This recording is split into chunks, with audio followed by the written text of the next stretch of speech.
Assalamualaikum warahmatullahi wabarakatuh. Apa kabar para siswa hebat? Saya harapkan semuanya. Pada kesempatan kali ini, tema yang akan saya berikan yaitu tentang bidang belajar. Dengan judul, bagaimana sih cara belajar yang efektif dan efisien itu?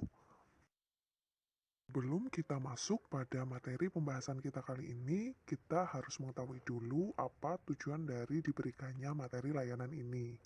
Jadi, standar kompetensi kemandirian peserta didik yang ingin dicapai yaitu mencapai kematangan intelijensi. Kemudian, tujuan dari layanan yang pertama, peserta didik mengetahui hakikat belajar. Kemudian, peserta didik dapat mengetahui dan menerapkan cara belajar yang efektif dan efisien. Baiklah, untuk sekarang mari kita masuk kepada materi pembahasan kita pada pertemuan kali ini, yaitu yang pertama akan kita bahas mengenai pengertian belajar yang efektif dan efisien. Jadi, apa sih itu belajar yang efektif dan efisien? Belajar efektif dan efisien adalah sebuah proses belajar yang menyenangkan, terjadwal dengan baik, tidak menghabiskan banyak waktu, tetapi tetap bisa mendapatkan hasil yang maksimal demi mencapai keberhasilan dalam sebuah proses belajar. Dalam proses belajar, ada hal yang harus kita ketahui, yaitu bahwa dalam belajar otak kita juga dipengaruhi oleh kondisi fisik kita. Kalau misalkan kondisi fisik kita sedang lelah, maka otak juga tidak akan dapat bekerja dengan maksimal. Kalau otak tidak dapat bekerja dengan maksimal, maka informasi yang kita terima pun tidak dapat disimpan dengan baik oleh ingatan kita. Akibatnya, informasi yang pernah kita terima tidak akan dapat kita pergunakan lagi di saat kita membutuhkannya. Dalam kegiatan belajar, kita perlu untuk membuat rencana belajar agar menjadi efektif. Yang pertama yaitu berikanlah waktu yang cukup untuk tidur atau istirahat, makan, dan juga kegiatan hiburan. Yang kedua, prioritaskan tugas-tugas. Yang ketiga, luangkan waktu untuk diskusi atau mengulang bahan sebelum kelas. Keempat, atur waktu untuk mengulang langsung bahan pelajaran setelah kelas, dan ingatlah bahwa kemungkinan terbesar untuk lupa terjadi dalam waktu 24 jam tanpa review. Untuk yang selanjutnya, mari kita bahas cara belajar yang efektif dan efisien sesuai dengan jenis mata pelajaran, di mana seperti yang kita ketahui bahwa jenis mata pelajaran itu terbagi menjadi dua, yaitu mata pelajaran yang berbasis teoritis seperti pelajaran bahasa Indonesia, sejarah, PKN, dan lain sebagainya, dan mata pelajaran yang berbasis matematis atau ilmu eksakta seperti pelajaran matematika, fisika, kimia, dan lain sebagainya.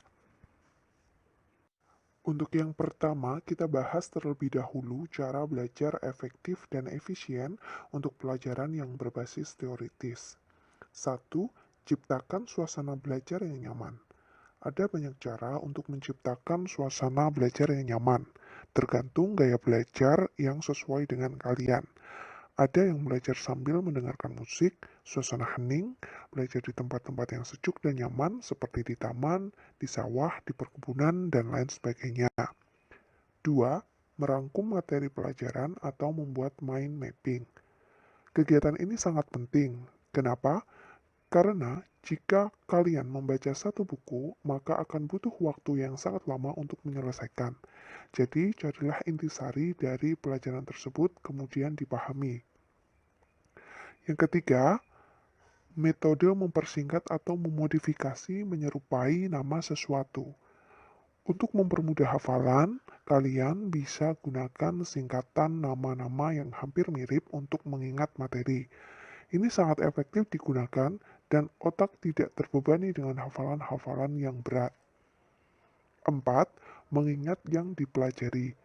Setelah belajar beberapa waktu, tutuplah buku pelajaran tersebut dan kalian bisa memejamkan mata untuk menggambarkan yang dibaca. 5. Belajar rutin, tapi jangan terlalu lama. Dengan rutin belajar, kalian akan semakin mudah untuk mengingat hal yang sudah kalian pelajari. Yang perlu Anda lakukan adalah belajar rutin, bukan belajar terlalu lama.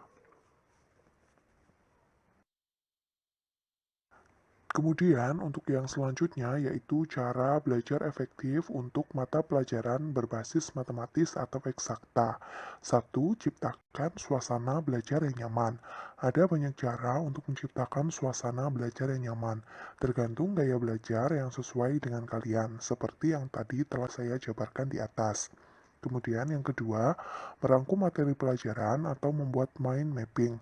Kegiatan ini juga sangat penting dan telah saya jabarkan di atas. Kemudian yang ketiga yaitu belajar dengan memahami, bukan menghafal. Hal yang paling sering dilakukan oleh siswa ketika ingin menghadapi ujian adalah menghafal. Dan sebenarnya hal ini sah-sah saja, akan tetapi kurang efektif. Jadi untuk lebih efektifnya adalah dengan memahami teori pelajarannya. Keempat, belajar dengan praktik. Mempraktikkan semua materi yang pernah diajarkan oleh guru akan membuat kalian jauh dari kebosanan dan membuat suasana belajar lebih menyenangkan. Misalnya, pelajaran IPA, fisika, matematika, kalian harus lebih banyak berlatih. Dan kelima, belajar secara berkelompok. Belajar secara berkelompok ini sangat penting untuk meningkatkan minat dan semangat belajar. Dengan teman sebaya akan lebih leluasa mendiskusikan hal-hal sulit yang tidak kalian pahami. Dengan demikian akan mempunyai semangat untuk belajar tanpa ada rasa malu ataupun minder. Kemudian selanjutnya yaitu cara belajar efektif untuk pelajaran di SMK yang dipraktikumkan. 1. Pahami teori untuk setiap mata pelajaran yang dipraktikkan sesuai dengan kompetensi keahlian yang telah dipilih. Kedua, buat peta pikiran atau mind mapping untuk mempermudah memahami dan mempraktikkan teorinya, sehingga ketika dipraktikkan akan lebih cepat untuk dipahami. Ketiga, perhatikan setiap instruksi atau arahan dari guru atau instruktur praktikum dengan benar. Ikuti setiap tahapannya dan jangan lupa bertanya apabila ada sesuatu yang kalian belum pahami. Yang keempat, pelajari dan pahami betul setiap tahapan dalam praktikum, karena praktikum ke-1, kedua, dan seterusnya ini akan saling terkait. Jadi apabila ada tahapan praktikum yang tidak Anda pahami salah satunya mungkin maka akan berpengaruh terhadap semangat dan kelancaran pada praktikum berikutnya. Terakhir, pelajari ulang mind mapping setiap tahapan praktikum dan terus latihan praktik agar terbiasa terlatih sehingga memiliki kompetensi sesuai dengan keahliannya. Demikianlah jabaran materi kita pada pertemuan kali ini, dan motivasi kita untuk hari ini adalah barang siapa tidak mau merasakan pahitnya belajar, ia akan merasakan hinanya kebodohan sepanjang hidupnya. Oleh Imam Syafi'i. Dan untuk yang terakhir ada lembar evaluasi, silahkan kalian baca lembar evaluasi, kemudian isilah lembar evaluasi ini sesuai dengan kondisi diri kalian, kemudian jangan lupa kirimkan jawaban dari lembar evaluasi ini kepada guru BK kalian.